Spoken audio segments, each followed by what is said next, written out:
Hi, my name is Louis Bustamante. I'm the founder, creator, and brains behind Elbus Designs.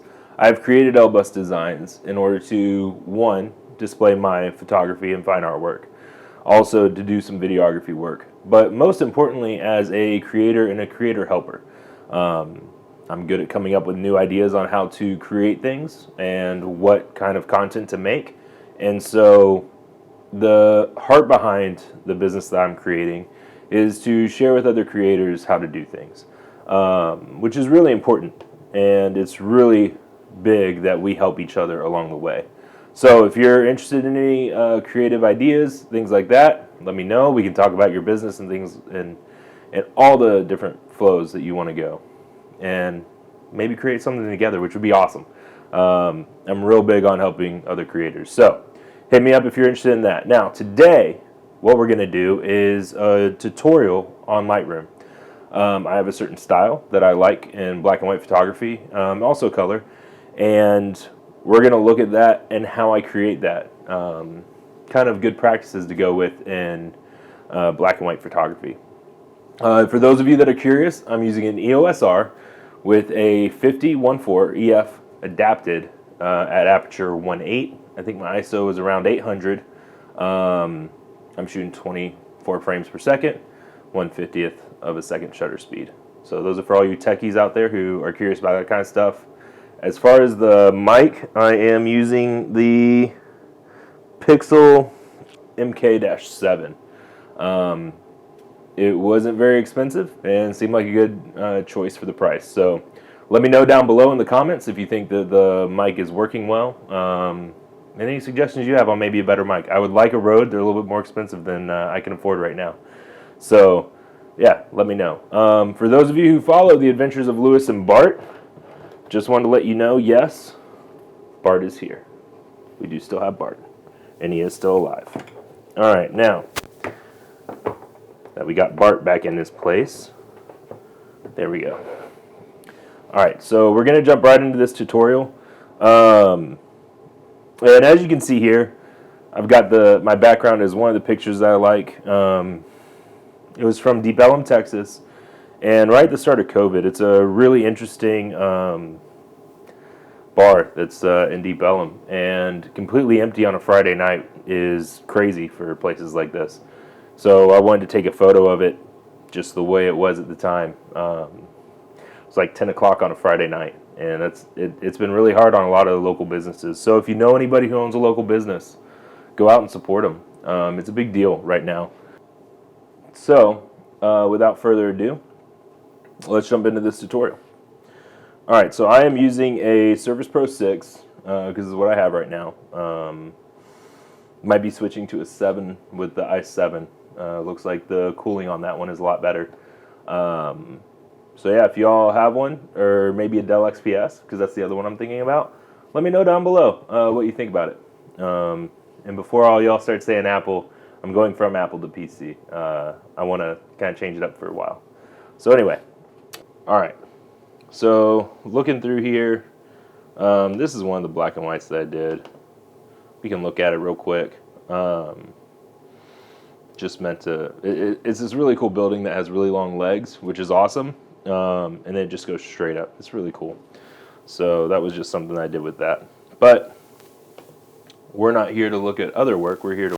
So I think this one would do pretty decent in a black and white. Now, if I was back in Fort Worth right now and had to reshoot it, I would definitely have backed up further so I could have got the rest of that building. However, I was in a crosswalk. Time was counting down. It was at about 3 seconds. I was trying to work quick. That's what I got. And so what I got is what I got. So we're going to use that. All right. So you got a couple options. You could work it in color and then make it black and white, or you can work it in black and white. If I want something to be in black and white, I start with black and white. To me, it helps me along the way. Everybody's different though. To you, maybe it's better to start in color and then make it black and white in the end. One thing to remember about black and white is if it looks good in black and white, it should look good in color too. You're not really going too crazy on those colors. You're not, you're not isolating one color and just bringing that one out altogether. I mean, you can. That is a style. But for the type that I do, like we saw over here, this one in color would probably look pretty good. I would have to actually go back and find it because I don't even know where it is, but we could. So, switching over to black and white. Lightroom is great. It has this little button right here. You can switch back and forth real easily. So, first thing I want to do, I'm actually going to bring that exposure down. And I know you're like, what? We just did that the last time. But I like editing darker up to light instead of light down to darker. I find it helps with highlights and stuff like that, in the whites, and I just kind of like that deep dark feeling of really, really dark blacks and really crunchy blacks. So yeah. Now, like always, I always start with the exposure and then go straight down to the blacks. I don't know why. That's the way I like it. So I'm going to hold Alt this time and just kind of see where these blacks are coming and let go. So we're starting to get a lot of just black in here, and that's okay because you don't really care about what's under there. I mean, would we like to see that structure of it? Not really. It doesn't add anything to the photo. It's just there, and we know that it's supported. So yeah, there's no reason.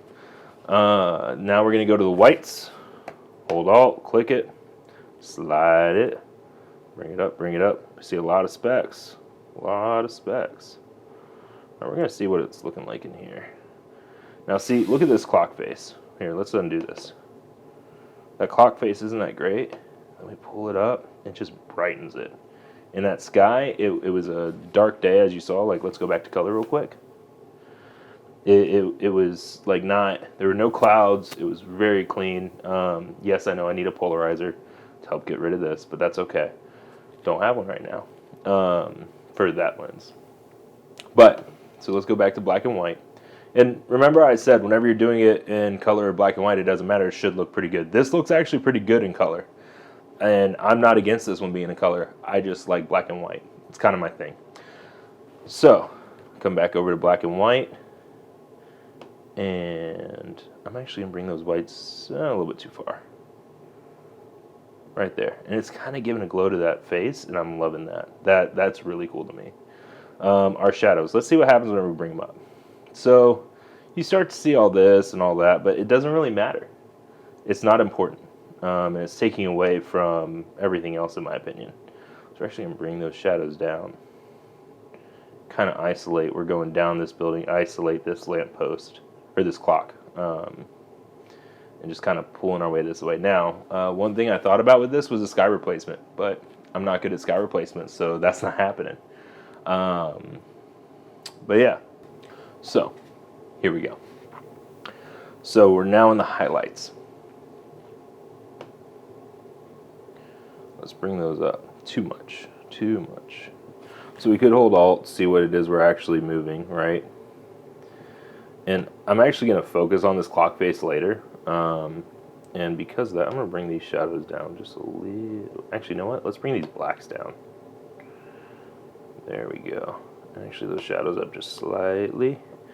I wanted to try to keep this shape of the clock. So, and then you're going to see me do something crazy on the contrast. I'm just kidding. Not that much. But still, make it pretty contrasty. Now look at this building, how dark it is and how kind of even it is. It was a great time of day to be shooting. It was late afternoon kind of time, and not quite golden hour, but still a good time to shoot. I heard of a term of shooting recently. It was in reference to 1917. They said they shot it in day for night, and I didn't really look up what it means or how it means, but I understood what they were talking about. I was a line design major in college for stage acting and stage productions, so I kind of have a good idea of what it is they're talking about without looking it up directly. And it's this mentality of if basically, if you stop it down a little bit, I don't really know. And I'm not going to mislead y'all. What I interpreted as, there we go, is you're shooting a little bit darker, even though it's daytime. You stop it down, you throw some ND filters on it, you darken it up, and so you can still shoot during the day, but it comes out looking like night. And so like this, the lights are on, which is great, and it just kind of darkens it up a little bit. I like it. It gives a nice even tone. And you know, a lot of people would be like, well, you know, look at this curve. This curve isn't good. And I'd agree with them. Most everything is on the dark side, but that's kind of the thing I like. And for black and white, I find it helps. So the highlights aren't blown out. They're starting to be. Like, let's do this. We got some up here, and you know, if we really wanted to, we could mark that out and take care of it, and some right there. But I don't think it's hurting.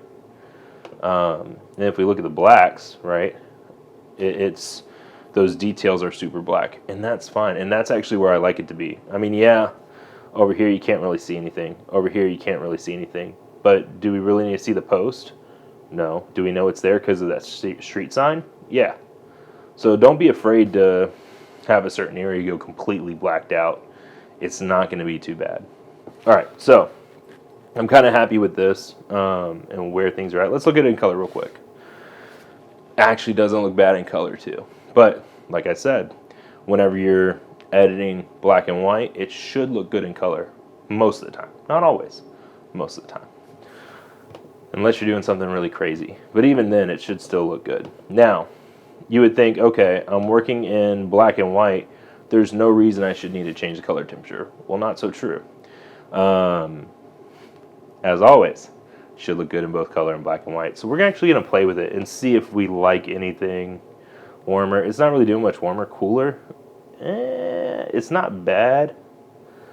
But I actually think it was shot pretty good. We can try a little bit warmer and see what that looks like in color. It's not bad. But is it needed? That's the question I usually go for. Even if it's not bad, is it needed? I'm going to leave it. It doesn't really matter. It doesn't make that much of a difference for the black and white. And I kind of like it as the color version and with that little bit of warmer. So there's cool. There's warm. I kind of like it. It looks pretty good. And if it looks good in color, it should look good in black and white. So, I don't ever mess with the tint very much. If it's off that bad, there's a problem somewhere else. Usually I've found, and so that's why I try to stick with is figure out where that other problem is. Now we're going to go into my favorite, effects and dehaze. So we want to get rid of this big white spot over here, right? Or not get rid of it, but at least calm it down a little bit. So we're going to bring the dehaze in. That's a little bit too much because we started to get a vignette over here.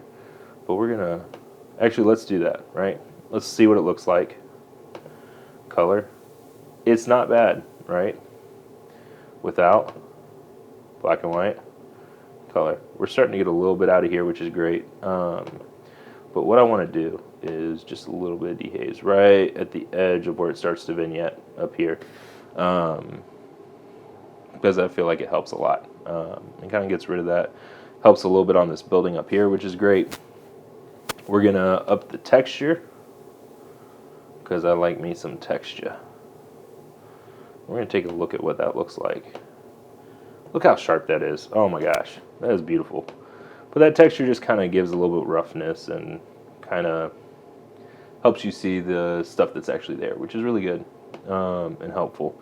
Now, we could use clarity to do the same. You got to be careful, though, because you'll get stuff like that. Like, look how that, just completely changed it, right? And I accidentally undid that instead of the other one. See that difference? It's just like, no. I mean, yeah, we're getting a little more of the street. This actually doesn't look bad. Let's see what it looks like in color. That actually, so a little bit of clarity is okay. On faces, it sucks. Because on your face, what it does is it just like darkens under your eyes and stuff like that. Anywhere there's shadow, it'll just really darken sometimes. And it just looks like crap. But I actually like this because it makes it pop a little bit more. And Now that we're here, it makes me think about something.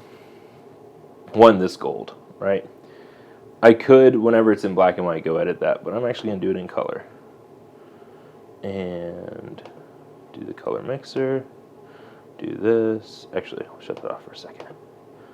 There, because we want to see how this edits the whole thing. We're going to do saturation, this gold right here.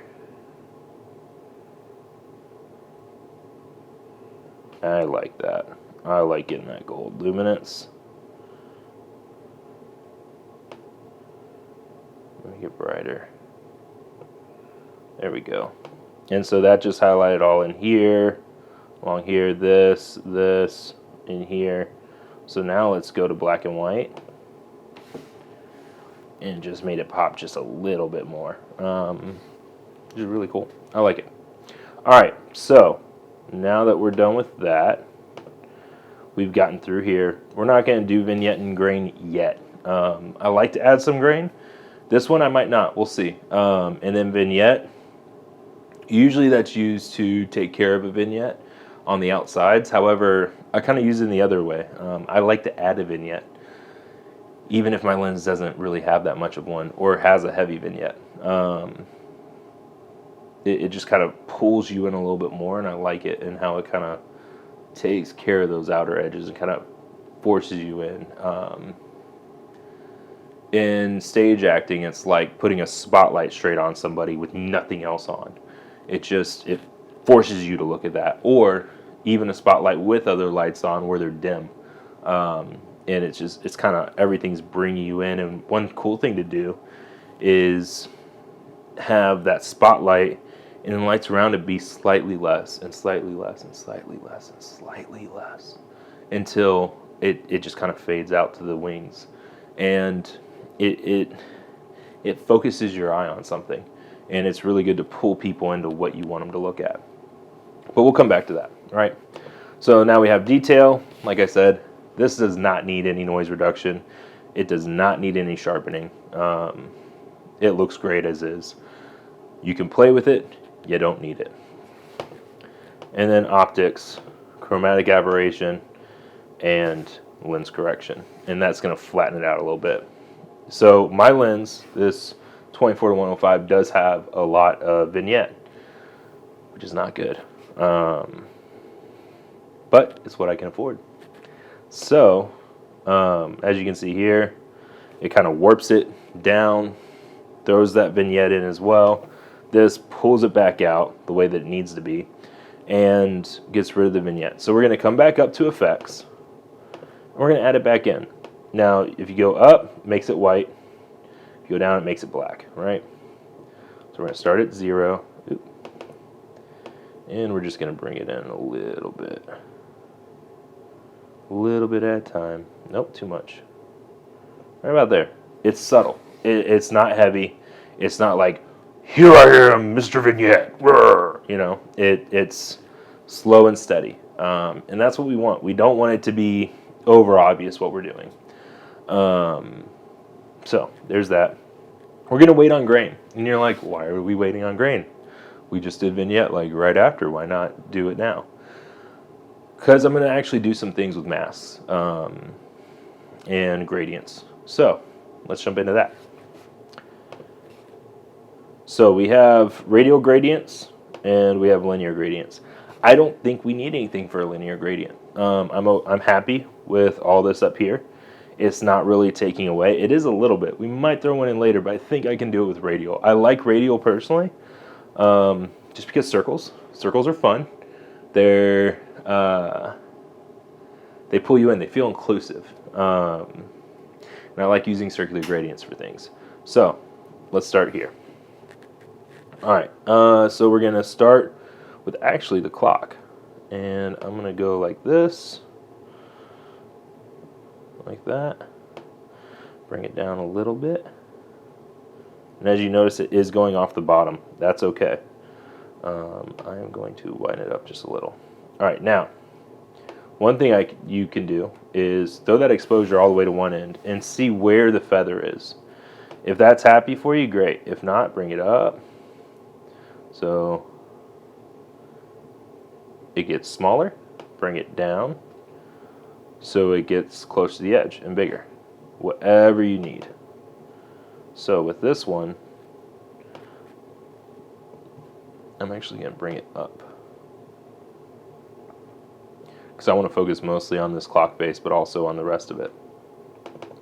You also have the brush, where you can brush in stuff, which is really helpful, just depending on what you need. So first thing I'm going to do is the shadows. I'm going to bring up in here, and bring this down a little. Bring the whole thing down a little. There we go.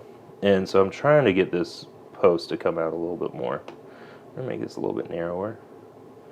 That's okay. There we go. So you can kind of see this has brought out the post a little bit. And if we close this so that it doesn't highlight it, see it's just there, right? If we do Control Z, without, come on. Hold on one second. So if we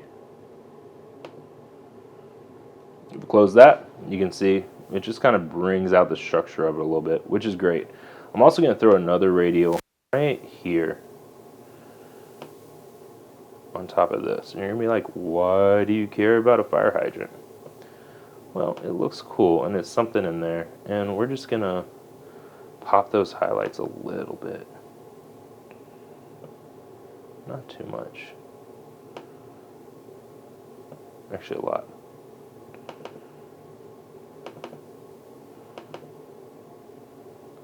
Let's just bring up the exposure. There we go. There. I want to focus a little bit on that. I like it. It adds a little bit of character. It's like these two sitting there waiting on the corner, which is interesting to me. Do things that are interesting to you and be willing to experiment. If you're not willing to experiment, then you're just copying other people. And part of being a creator is experimenting some. So let's see here. I also like this jewelry store little thing here. So we're going to make this a little bit bigger. And kind of do the same thing. So nothing.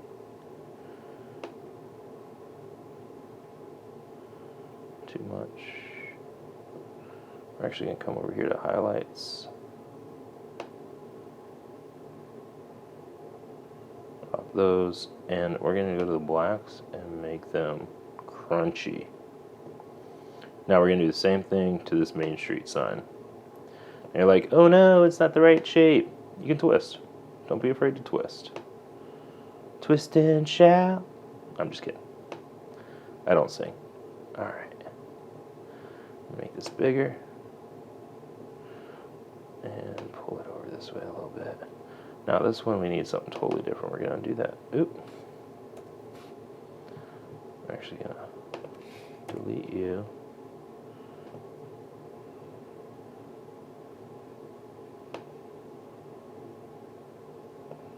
Alright. And go again. Clicked off of it, so I dropped all the others and they're not doing the same thing that this guy's doing, because I don't want them to change. I like the way they are. I like them the way they are. You know, on another note, don't ever stay with somebody who wants you to change. Don't, I mean, it's okay to do a little bit of change, but if they want to change you completely, that's not good. And that's not healthy. So I would say stay away from it. And we're going to just bring this, actually that's okay. So now, I'm going to kind of do the same thing. Blacks down a little bit. Too much. Actually, that's fine, because what that's doing is isolating the sign a little bit.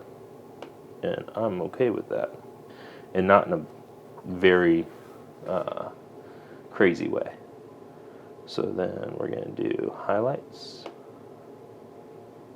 You notice how I focus mostly on like the highlights and the blacks, or the shadows maybe, and not so much the whites. I like where my white point's at. Don't really want to mess with it. If something in particular needs some help, I'll help it. But for the most part, leave it alone. Live and let live. Alright, now, overall this looks pretty good, and I'd almost be happy leaving it. However, I want to play with those clock faces a little bit. So we're going to come over here. Hey, cool, you can see the trees in it. Nice and shiny. We're actually going to do another gradient. Start in the center, work our way out. Pull it down so it's more of an oval. So we could spend hours and hours and hours trying to hit this exact oval and get every single point and things like that.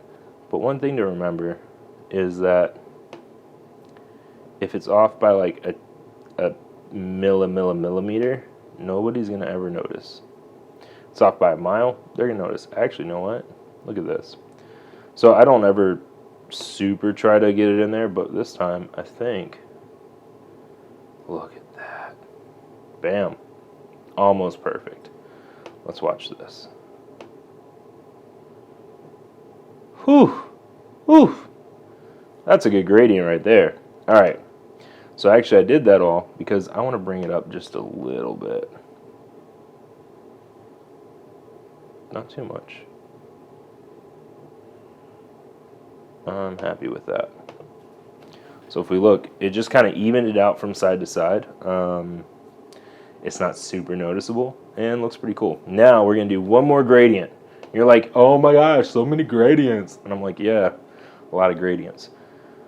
And this one, we're going to make huge. That's probably a little bit big.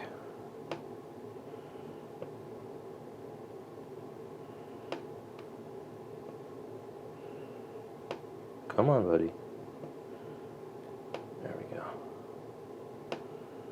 So we're actually going to twist him and shout him.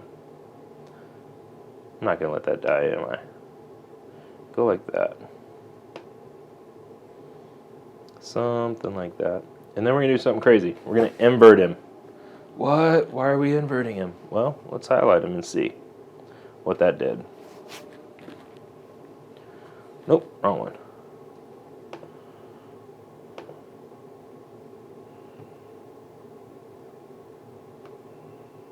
Come on, buddy.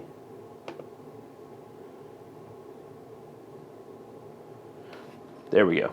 So what that's doing is saying everything outside of me. And what that's going to do is all my main subjects are within this. I've got this street sign here, this lamp post and everything about it, and my nice little fire hydrant. And we're saying, hey, focus here. This is cool. Focus here. That's what we want you to see. Same thing goes for magicians and stage actors, of course, like I've been talking about, but namely magicians. They'll say, hey, look over here. Look what I'm doing. The whole time they're grabbing something from the other side. And so, but you get what I'm saying. That's a really bad example. But that's okay. We're allowed to be wrong. We're allowed to, you have permission to mess up. It's not that big of a deal. And if you mess up, you can always fix it. You can always try again. So, we're going to get rid of this crazy feather. That was just for that last one. We're going to throw that exposure down super low. Okay, so this is what we're getting, right? What I'm going to do is I'm actually going to pull it this way a little bit. Let's see. Yeah, like that. Now it's getting into this guy a little bit, and I don't like that, but that's okay. We'll work on him. So we're just going to bring the whole exposure down a little bit out there. Bam. Kind of like that. We're actually going to come back to this guy, though. I'm bringing his exposure up just slightly. There we go. Just a little bit for that guy. Click on the global exposure. He's okay. All right. Now remember how earlier I said that I was cool with everything up here. That's subject to change, right? So I'm actually going to throw a linear gradient in there. Like I said, it's okay to mess up. It's okay to need to change something. So we're going to throw a linear gradient, nice and thin, and bring it down into here. And I'm okay with that angle. That's not bad. And we're just going to do exposure. Actually, no, we're not going to touch exposure. We're going to hit whites.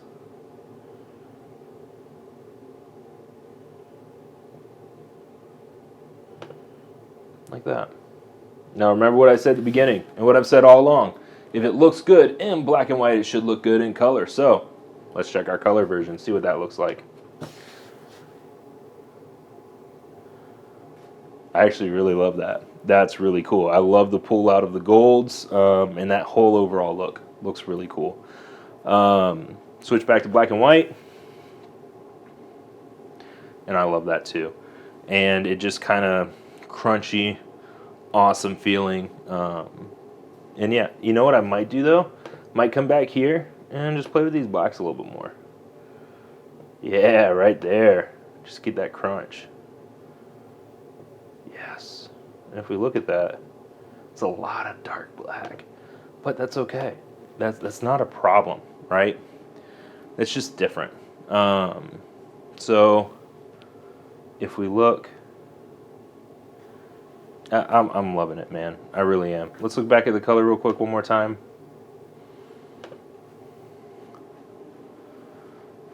Both of these are great shots. I would love both of these. I would post both of these, put my name on both of these. And again, like I said from the start, we didn't start with the best photo I've ever taken. You know, we could have got a little bit more of that building. We could have got a lot of things, but sometimes you only have a second to get these shots, and you have to be willing to put up with that. So I know this tutorial has been a little bit long, but I hope it was helpful, and I hope that you're able to learn something from it. Last thing I want to do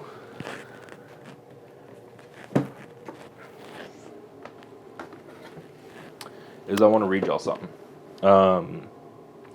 This is going to be something I'm going to do on every single one of my videos from here on out. And whether it be Editor Lewis or maybe during Lewis and Bart, not really sure yet. But I'm going to read y'all a proverb. Not the whole thing, just a thought. It's going to be a random one. So what we're going to do, so this is from a ESV Bible. Got a lot of different versions. But yeah, we're just going to use ESV. And go to Proverbs. All right, Proverbs 25, starting in verse 2. Verse 1 is background. It is the glory of God to conceal things, but the glory of kings is to search things out. As the heavens for height and the earth for depth, so the heart of kings is unsearchable. Take away the dross from the silver, and the smith has material for a vessel. Take away the wicked from the presence of the king, and his throne will be established in righteousness. Do not put yourself forward in king's presence, or stand in the place of the great.